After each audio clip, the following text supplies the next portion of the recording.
Good afternoon, I'm Tim Harrison. And I'm Steve Cullington. Together, we are Realise. We are here to openly chat about what we conceive to be a housing scandal within South Kesteven, particularly Grantham, that most of the general public may not be aware of. Hold on, Steve. I thought a regulatory notice was issued nearly 2 years ago for failing to keep up to date with properties' electrical, fire safety and asbestos checks. Yeah, tenants were potentially put in danger by the lax safety records. As far as I understand it, Steve, there was a push to make sure its properties were kept up to date, and the council was hoping to see the government notice lifted within months. Is that correct? As at this time, I'm unaware as to whether the special measures have been lifted or not.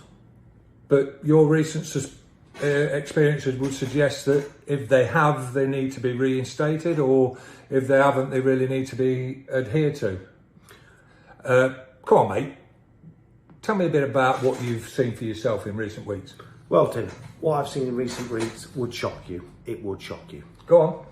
Well, when I'm getting messages and every single message starts with, "Can you help me?" There's clearly something inherently wrong with our social housing. Hang on a minute, Steve. Calm down a minute. I know that Councillor Robert Reid, the Cabinet Member for Housing and Property, said in a recent council meeting, hold on, I don't want to get it wrong, I'll quote, "We are all looking forward to getting the notice lifted. We are working on procuring an external audit which can then be sent to the regulator." How does that work with what you've experienced, Steve? In a nutshell, Tim, it doesn't.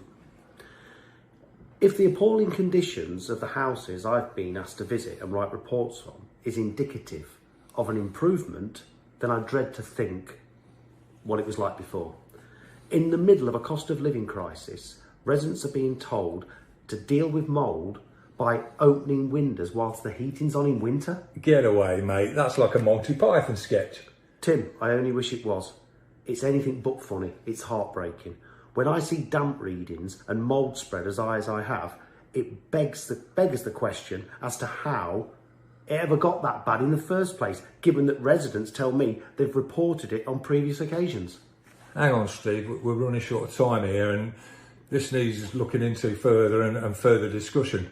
Are you going to be available to do another episode? Anytime, Tim, anytime. Okay, mate. We'll look forward to episode 2.